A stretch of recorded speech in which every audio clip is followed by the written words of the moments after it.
afternoon, Atlanta Music Project musicians and friends. I'm Averill, and I'm happy to welcome you to another edition of AMP Online Masterclasses, sponsored by the Chestnut Family Foundation. This class is Trombone Fundamentals taught by Mark Bone. I invite you to participate by playing along at home and by answering questions in the chat. If you'd like, you can also have your video shown to demonstrate a concept as we go through the class. Also, if you don't already, please get your instrument out so that you can play along. So let's get started. All right. Well, welcome everybody.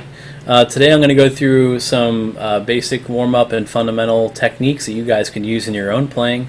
A lot of this stuff you might be familiar with, but some things might be new.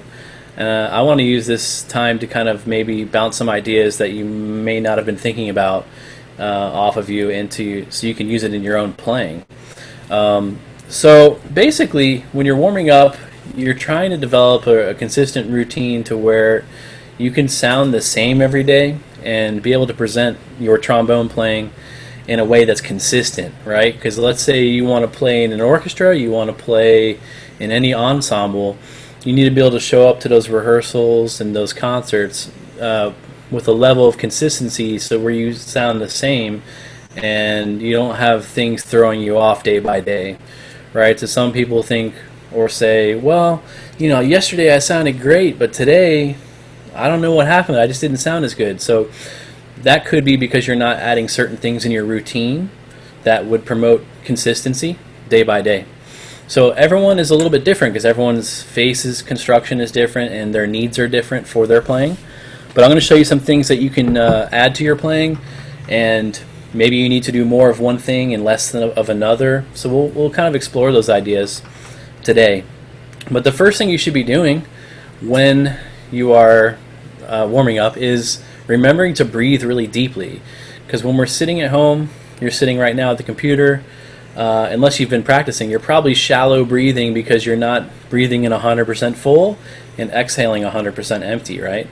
So what I like to do is some basic breathing exercises that just keep your breath in check, right? So we're going to do some simple in for 4, out for 4 breathing. You guys can do this at home with me. You want to sit up straight and tall like you're going to, if you had to stand up really quick, you could stand up really easily out of your chair. You don't want to be slouching or leaning back in your chair. So sit up straight and tall from the waist up. And here we go. We're going to breathe in for 4, 100% full, out for 4, and be 100% empty at that point. So here we go. I'm going to do about this tempo here. Pick whatever tempo is comfortable for you when you're doing it. So here we go. We're going to breathe in for 4. 1, 2, ready. Breathe in. Breathe out. Breathe in. 1, 2, 3, 4. Breathe out. All the way out. 2, 3. Last one. Breathe in. 1, 2, 3, 4. Breathe out. 1, 2, 3, 4. Stop. And when I said stop, you should have been completely empty, right? So you want to have breath control with this, meaning like when you're counting in your head, 1, 2, 3, 4. At 2, you're halfway full. Or if you're exhaling, at 2, you're halfway empty, right? And then you want to mix that up a little bit. So you can breathe in for 2, out for 8. In for 1, out for 10. Because think about when you're playing, a lot of times you have to take a quick breath and then play a long phrase where you can't breathe for a long time, right? So the most practical one to do for me is probably in for 2, out for 8, or in for 2, out for 10. So I'll show you how that works and then we'll play a little bit. So if I'm keeping the same tempo, I'm going to prep myself for it. I'm going to breathe in for 2 beats completely full and then breathe out for 10, but you don't want to be empty before 10. So you want to let that air out slow enough to where you're empty at 10, right? So let's try it. Here we go. You can do this along with me. 1, 2, ready. Breathe in. Breathe out. 1, 2, 3, 4. Halfway. 6, 7, 8, 9, 10. Breathe in.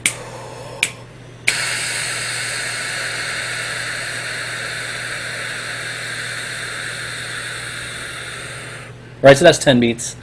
And you can mix that up every day. And the good thing is when you're deep breathing like this, it keeps you relaxed and it gets your mind ready to do what you need to do in your warm-ups. Okay, so mix that up. Sometimes you can breathe in for 4, out for 12, in for 10, out for 2. So you can really mess around with this, and there's lots of guides online that can help you with this as well. Breathing gym is one of the big ones a lot of people do. Okay, so the next thing I like to do after the breathing is do some mouthpiece buzzing. Now there's tons of different ways you can do this, but what I find works best is when you're first warming up, just take the mouthpiece out and buzz whatever sound comes out, right? So if you're just going,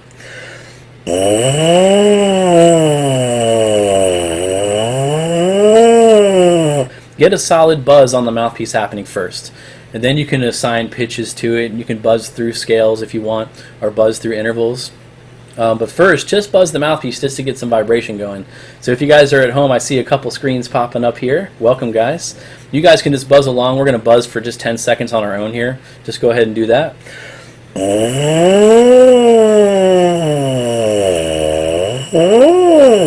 So I'm trying to buzz high, trying to buzz low, kind of siren type sounds, right? And then once you feel like, okay, I can make a good sound here, then you want to start assigning some pitches to it. So you can buzz through scales simply like this. Or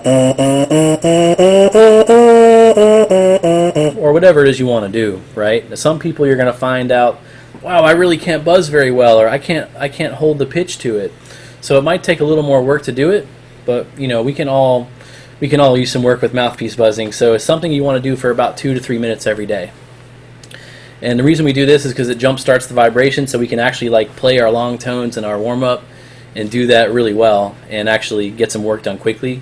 So the mouthpiece buzzing just warms up and wakes up the lips a little bit, right?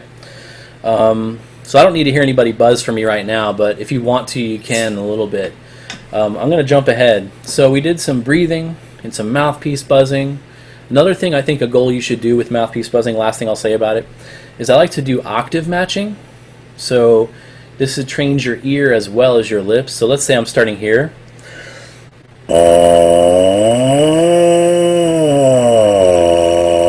I'm starting on that low note. I'm doing a glissando all the way up to the octave higher.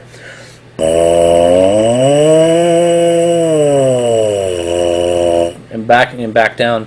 And I'm making sure both octaves match. You can hear that they're the same pitch. You can use a tuner for this as well. And then go up a step.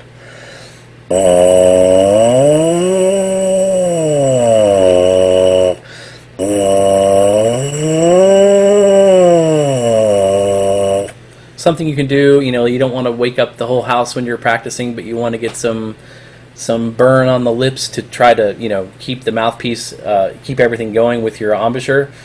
You can do some mouthpiece buzzing quietly, and you don't have to wake up the whole house doing it.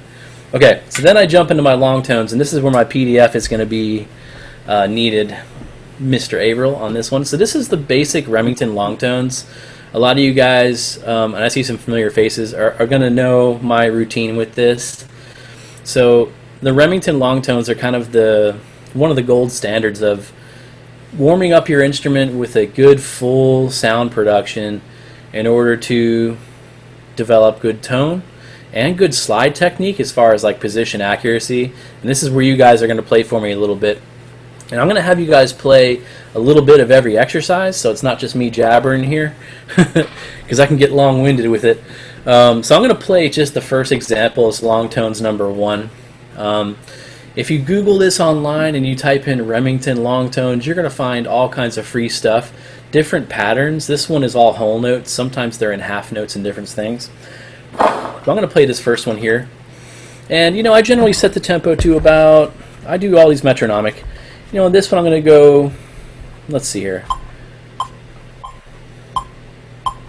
I'm doing about 84, but I'm doing it in half notes, sort of. But you can do them as slow as you need to, and the slower the better. But for time's sake, I'm just going to show you how I do them. Doing them at about 2 beats per note. And this is, I'm setting it at quarter equals 84, or sorry, half note equals 84. So it'll sound like this. Here, ready.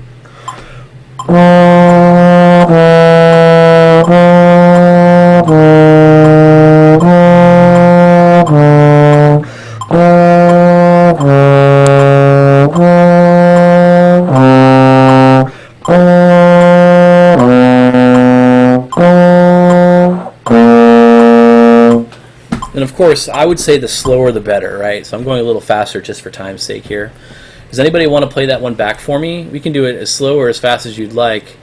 But remember, long tones, they're called long because you want to do them slow, because you're developing sound and position accuracy. I see a couple familiar faces. I see Corey. Corey, I haven't seen you in a while. How you doing, man? All right. Good to see you. So let's, I don't know, whoever wants to play, Spencer or Israel, anybody can jump in here, but since I guess we have Corey unmuted, you want to try? Throw your hand up real quick, and if not, we'll just pick someone. But does anyone want to volunteer? Oh no, I'll do it. Okay, cool. Yeah, let's do it. Do it number one. Yeah. Yeah, let's try number one. What again? Let's do long tones number one. It should. Yeah. Is it showing up clearly? Oh, okay. Yeah. Yeah.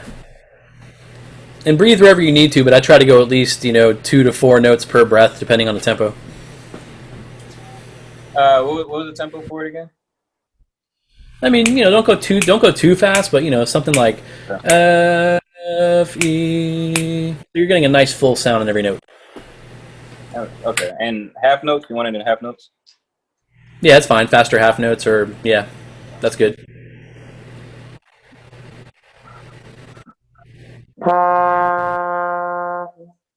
Side lock. Oh yeah.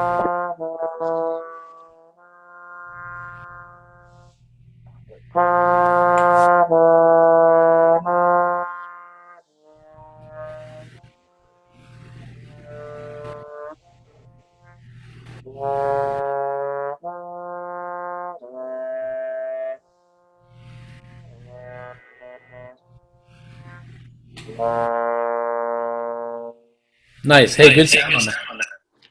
So another couple things to think about that are really trombone specific, right?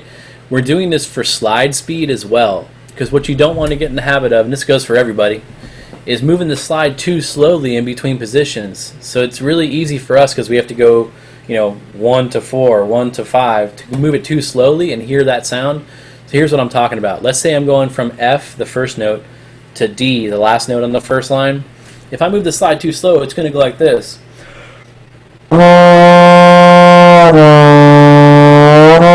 Right, you're going to hear that scoop in between each position. So that means you're going to sound like a trombone, and it's not going to blend with other instruments because of the glissando. So you want to make sure that, and we're going to see in the next document down the page, that you want to move the slide quick as you can to the position you're going to, but without being snappy or jerky with it, right? You want it to be very smooth and deliberate without it like jerking the horn off your face, right? And that really applies when you're going 1-4, 1-5, 1-6, that kind of situation. Does anybody else want to try that one before we move on? Or try the next one? The next one starts on high B flat like this.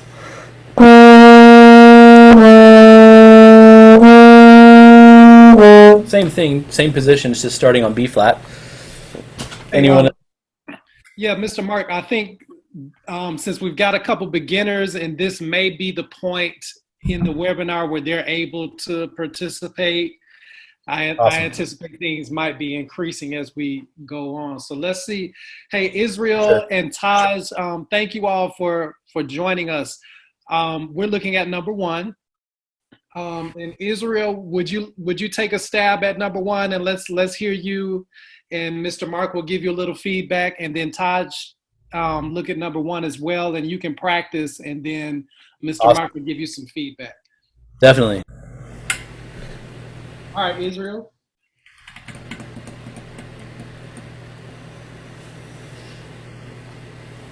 Come on, give it a shot. You got it. I'll help you through it. Just look at the pattern too. So it's basically, you're going through every position on the slide. 1, 2, 1, 2, 1, 3, 1, 4, 1, 5, right? So sometimes you can get tied up with the notes, but if you just think of the pattern, you're just going out to each position further out on the slide each time, but back to F each time. Yeah, we don't want to force you, but do you want to give it a shot from the beginning and just play a few bars? It's okay. We'll look on and pay attention to. Why does it look so hard? We'll Yeah, it print can be this out and make sure that he gets it. And yeah, for sure. Taj, do you want to take a stab at it before we move on?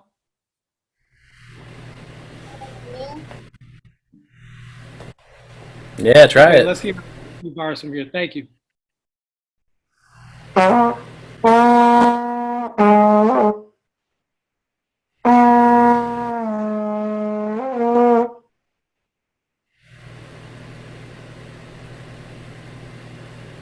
Hey, good. So a couple things about the first two notes. You want to make sure that one of the reasons why we do these long tones in this pattern, this Remington, that's the composer of it.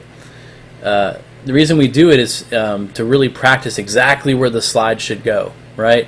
Because with trombone, even if you're off with the slide just a little bit, if you're too far in or too far out, that'll affect the pitch a lot, right? So when I was y'all's age and really working on this stuff, I always had my tuner on, or once I was, really trying to get into this and do it the right way, I'd have my tuner on, making sure that I can see what the pitch is doing on these, because it's all about muscle memory, right? Just remember when you guys were learning to write and you had to do a whole page of like one letter, A, B, B, B, B, B, right? When you were really young and learning to write, your teachers had you do that because you're practicing that skill of writing that letter over and over.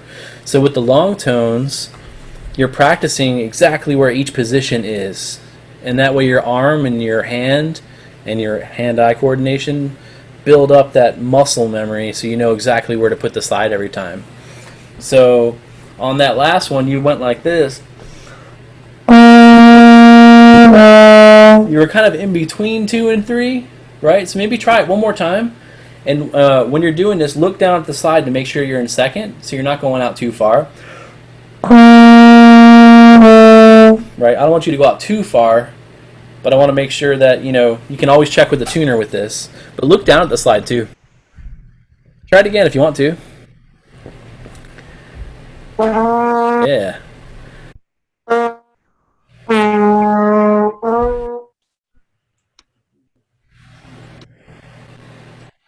Yeah, try again. Keep going.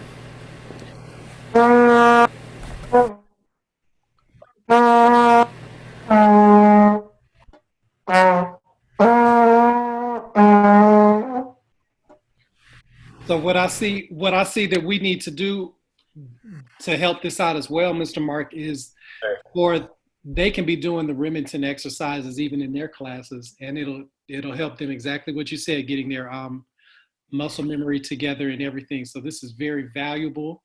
Absolutely. So Mr. Mark, would you go ahead and continue with your presentation? And thank you all. Thank you, Israel and Taj, for being so consistent and tuning in and being willing to put yourself out there. And continue to pay attention and take notes. And we're going to implement this stuff in your classes. Okay. Absolutely. And a lot of the things we're going to talk about next really do boil back down to this first exercise. So if you can get this one going really well, it builds the foundation. It builds it up to where you can do the other ones over time as well. So continuing on, after I do some breathing exercises to control the breathing, buzzing the mouthpiece by itself just to get the vibration going in the lips, and then the long tones, which you can really expand on these long tones in any range of the instrument as well, but these are the basic ones that get you started. Then I would probably go into lip slurs. If I'm practicing on my own and I have to do hitting all the main fundamental things you have to do as a trombonist, lip slurs are really, really important as well. So on the next page down on this PDF, this is talking about slow lip slurs. So this comes from the Brad Edwards book, and Corey might be interested in this one because we were talking about lip slurs and stuff last summer more and stuff like that, so I can talk to you more about it later. But basically, this looks kind of complex too, but everything with trombone warm-ups is generally dealing with just slide positions moving in order. So like the first 2 measures are in first position, or the first 4. The second 4 measures are in second position. The next one's in third, right? So what this is doing This all boils down to being able to change notes without tonguing as smoothly as you possibly can, without having to have there be bumps in the sound or extra pulses of the air. So for example, if you're looking at number 1, I'm going to set a metronome to it. It says quarter note equals 72 above the bass clef, which is a little bit slow, but you always want to do these things slow. It's good for you. What's going to happen here, I know the range might be a little bit more difficult for some of you younger folks, but this, you can apply this to some other things we're going to talk about later, is you want to get through each note without tonguing. So you're going to tongue, sorry, I'll turn this off so you can hear me. You're going to tongue the first note, and then that's it. So the first measure, B flat, D, B flat, you're only going to tongue the first note, so it'll sound like this.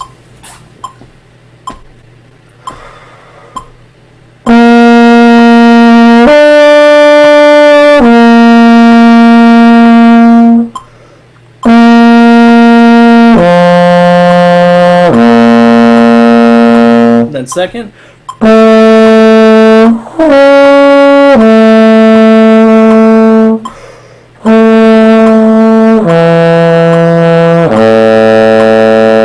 And so on, all the way down the slide. So you might be thinking to yourself, well, hey, how do I change notes if I'm not going to tongue it? You have to move your tongue inside your mouth higher or lower to change the airspeed, right? And this is kind of the best way I can describe this is like if you take a garden hose and it's on full blast, right? The water's coming out, it's just an open hose, right? And the water's flowing. If you take your thumb and cover the end of that hose a little bit while it's on all the way, it's going to close off the end of the hose and the water's going to shoot really far, right? Because you closed off the space where it's coming out. So the water has to go somewhere, so it's going to shoot even farther and out faster, right? So what you got to do, let's say I'm playing the first 2 bars.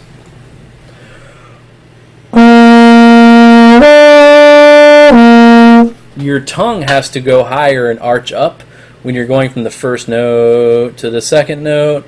So what you can think, how do you move your tongue? You can't see it. Think in your head that you're saying ta, e, ah, right? Because when you say ta, your tongue's kind of in the middle. When you say e, your tongue arches up higher. So you guys can say it on your own real quick. E, your tongue is like higher up in your mouth. So if you're blowing the same air through that, ta, e, ah, there's less space in the mouth. So the air is going to go out quicker, just like when you covered that garden hose, if that makes sense. And feel free to ask me questions. I can try to explain it a different way. But, and then the third and fourth measure, B flat, F, B flat. I'm thinking E, ah, O. When I think O, my tongue's really low in my mouth, right? So it's all about tongue placement to regulate the airspeed. And I know it's a little bit complex, but you want to think about that as you're regulating airspeed. But let's have somebody play it for me, and I'll coach you through it. Otherwise, I'll keep jabbering at you. How about let's get Spencer in the game? Yeah. Let's rock and roll. Welcome, Spencer.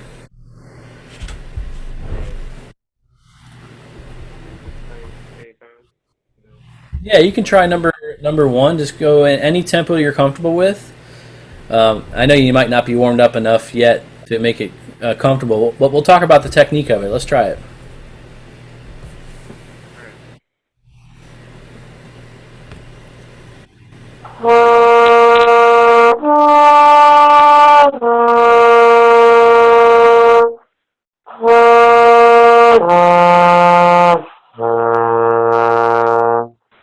Yeah, keep going.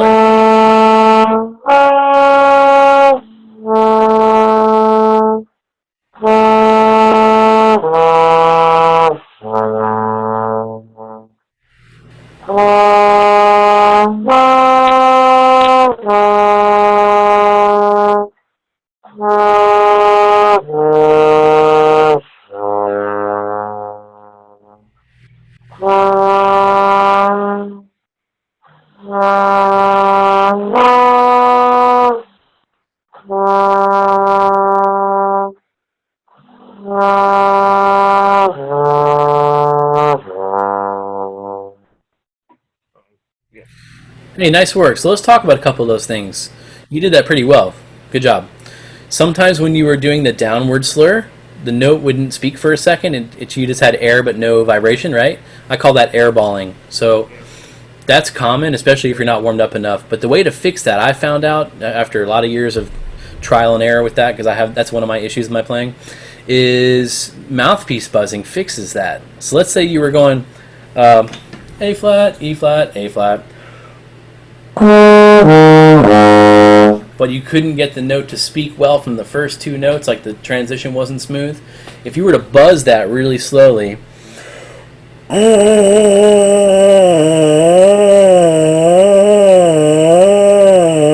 in between those two notes and gliss in between them, but with mouthpiece buzzing, you kind of round out that spot and you make that transition smoother that way. So what you want to do, Spencer, when you're doing these and you're finding out like some of the notes are airballing, as I call it, or not responding, try to buzz that same exercise, because if you can do it cleanly on the mouthpiece, it'll fly out of the horn. Yeah, good job with that. Now scrolling down the page, these are basically flexibility patterns, so it's taking the same idea and making it a little more complex. So like if I'm on 2A, it says 46, so I'll do that real quick. Always do it with a metronome, guys. So this is going to sound like this.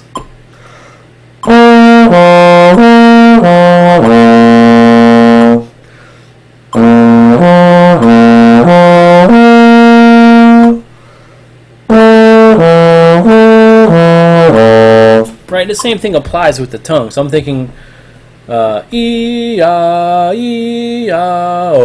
with my mouth shape. I'm not saying that with my vocal cords, but I'm thinking that, so my tongue will do that position, and that'll help your slurs a lot. Because one thing I'm doing when I'm doing this, guys, watch, I'll make one more point with this. If I'm doing this,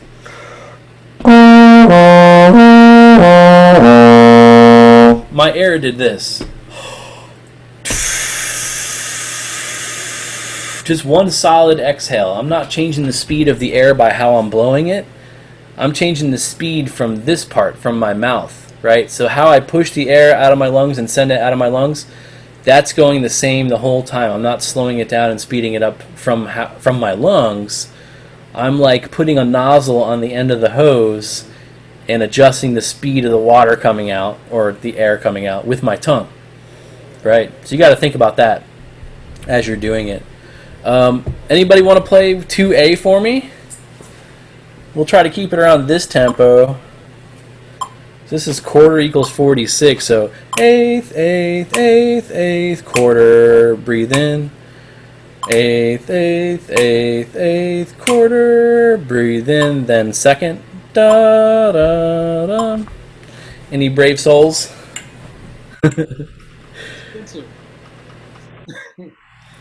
If you want to keep going, you can. Oh, or good. I thought Corey went last. I'm sorry. If Spencer went last, let's go to Corey. Yeah, Corey's up. Cool. Welcome back. And you can do these in between any two notes. This book is just breaking it down from like our fundamental pitches on the staff, but you can do that in any range of the instrument. That's the cool thing about lip slurs. All right. Yeah, let's try it. Any one of these from A to B, or just A? Yeah, let's do A for now. Okay. And you want me to do all of A? I'll stop you. Okay. Yeah.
Hey,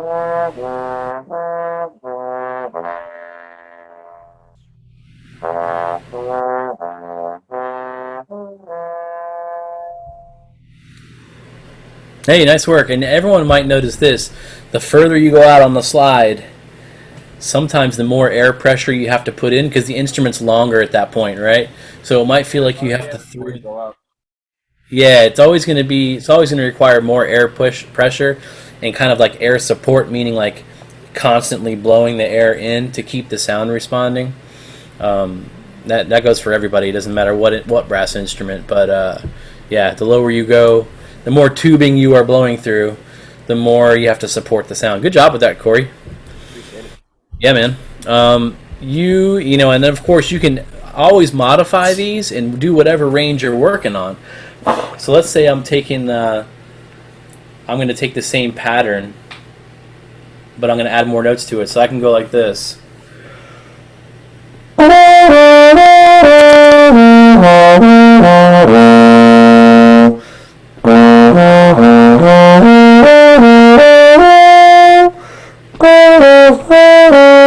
Right, so you can add more notes on top of this because, you know, all these in the harmonic series, all these notes are stacked on top of each other. So you can use any of those notes in the progression to help you with your slurs.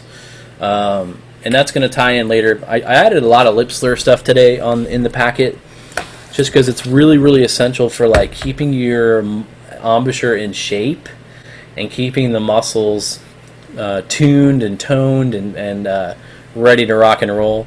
So number 2B is basically the same thing, but now you're starting at 7th position. And this is not normally where you'd play these notes, right? But it just helps for the slurring to do them out here.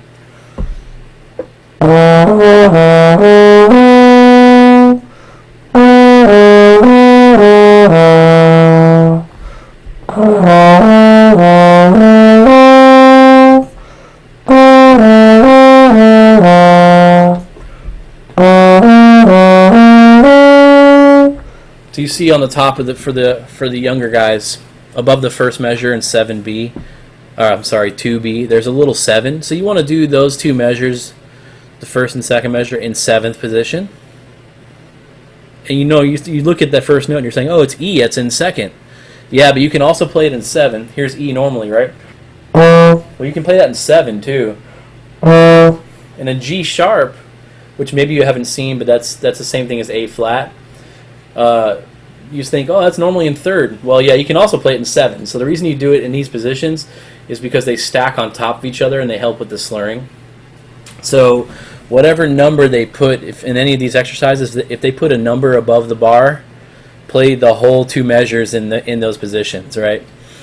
So like the first two were in 7, the second two were in 6, 5, 4, etc. So let's scroll down a little more. Now there's another thing. This is a little bit more advanced with the slurring. There's number 3 there is across the grain natural slurs. So what the older folks might notice is like we can't always slur in between notes, right? Because it'll glissando half the time. So you know we have to learn where we slur and where we cannot slur as trombone players. It's not like trumpet and horn and tuba and euphonium, and where if they want to slur, they just press the valve down without tonguing, and it slurs. For us, that only happens about half the time, right? The rest of it, we have to practice legato tonguing instead. But this is the across the grain slurs, so this is where we're moving the slide, but it's actually a natural slur. So, for example, you know, the first one here is going B flat to C, back and forth. But because this slur actually works for us, we don't have to tongue anything but the first note. So all these are 1 to 3, 1 to 3 for each position. But it's practicing going against the grain or across, breaking into the next partial. So this is a little bit more advanced for the younger folks, but the point that they're trying to make in this book is, you know, let's say you played B flat here in 5th and went to 3rd. So let's all these are 1 to 3, 1 to 3 for each position, but it's practicing going against the grain or across, breaking into the next partial. So this is a little bit more advanced for the younger folks, but the point that they're trying to make in this book is, you know, let's say you played B flat here in 5th and went to 3rd. would be a gliss, right? It wouldn't sound like a slur anymore. So this is, but if you do it in first like you normally would, it mimics how like a trumpet player would slur, you know, open, first valve, open, first valve. So these are good to practice that. And we don't have to have anybody play this one per se, but I wanted to show it to you. And I do get a lot of questions about like opening up low register notes. So with number 4, basically this is a lip slur pattern that's increasing your sound in the lower register. A lot of us have like issues with making a big full sound down low. So this is combining slurring and crescendo with gliss. So I'll play it for you. So the line's going from B flat to A at the end of the first measure. That line, when you see a steady line like that as trombone players, that means glissando, meaning like don't tongue. So this one sounds like this.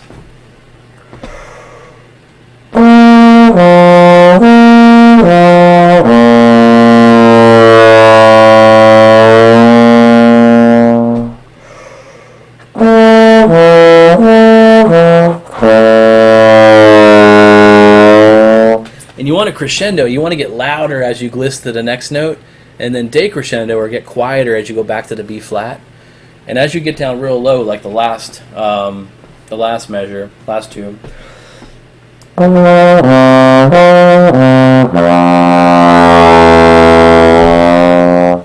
you start to really have to put thick air into it. So we can develop those things a little bit later, but I wanted to show you what that was. So if you're going through this PDF and wondering what's going on here, this will show you. I wanted to show you what that meant. Now the next page, because I'm going to skip ahead just because of time. I wanted to show you these. So the next page is the flexibility, adding more note slurs. So this is, it'll say 3. Oh wait a minute, it's one page before that one, Mr. Averill, if it's on the PDF the right way. It says flexibility harmonic slurs. Yeah. So this page, basically, you don't really need the page for this, but this is where the book it comes from. So what I always tell people is try to add more range to your slurring, right? So we kind of already did this, but I'm going to show you what it's talking about. So this is a 3-note slur, kind of like what we were doing.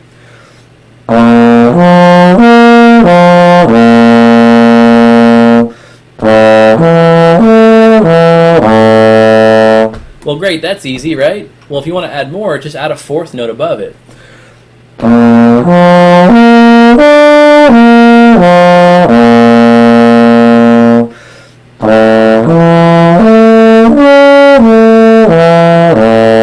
Or a 5th note, or a 6th note, right? So you can keep adding more and more notes to that. And for now, because I want you guys to play a little more for me, let's do this. Well, I want to go to the next PDF, or I'm sorry, the next page, which is the Chickowitz Flow Studies. And these exercises basically combine for us, for trombones, where we can naturally slur, where we have to legato tongue. It ties in our breathing, where we have to, you know how I said, okay, look, you want to breathe in for 2 beats and out for 10 to practice long phrases. Well, like flow study number 1 and all the studies after that, they get longer and longer. There's more and more notes added, right? So you have to try to play these in one breath. So this will be the challenge for you guys. If I'm playing 1A, you want to try to do it in one breath. So like this.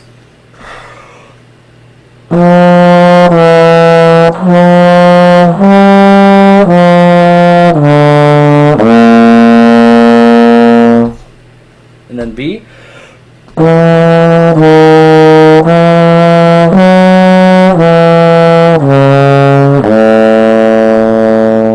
And you hear the pattern.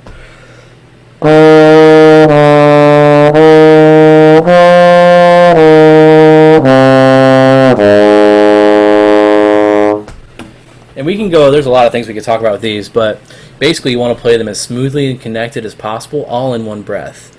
So who wants to try one of these for me? There are 6 of these studies, and like I said, it is keep adding more notes. But the first one. 1A is probably the easiest one. Who wants to try it? Spencer, Corey, you want to try to play through some of these flow studies? And I always tell everyone, play it as slow as you can to where it takes you a full tank of air to do it, right? Because you're practicing that whole stretch of air, like where you start and end from completely full to completely empty. Or who wants to try? I guess you both can, and maybe you can trade off. Like maybe Spencer will start A, then Corey does B, then Spencer does C, and Corey does D. Why not? Yeah.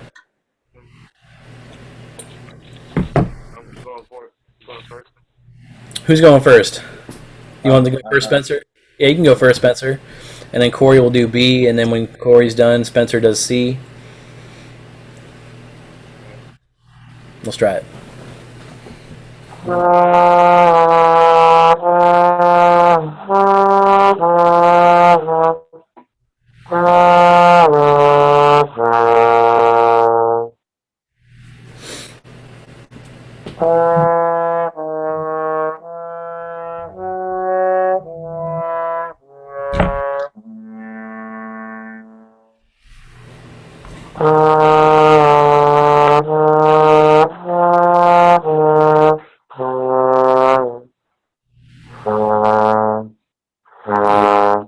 There it is. There it is.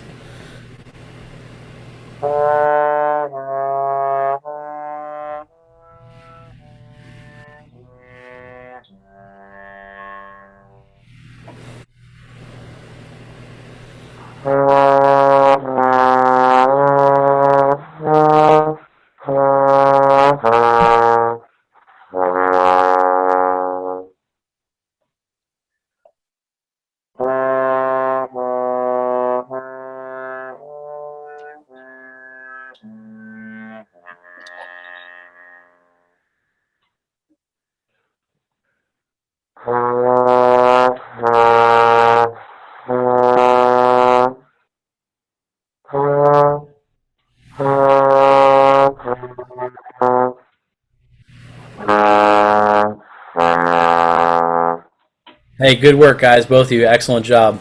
Yeah, G is tricky with those A sharps and stuff like that, and G sharps. So to take this to a deeper level, you have to figure out as you're playing these, where do all the natural slurs happen, meaning where you don't have to tongue at all, and where are the spots where you have to legato tongue, meaning you have to actually tongue, otherwise it'll gliss. For example, if I'm playing letter F, and I only tongue the first note, and I'm going to do this without F attachment, this playing on straight horn, straight trombone, you're going to hear where all the glisses are where you have to tongue. For example, here's F.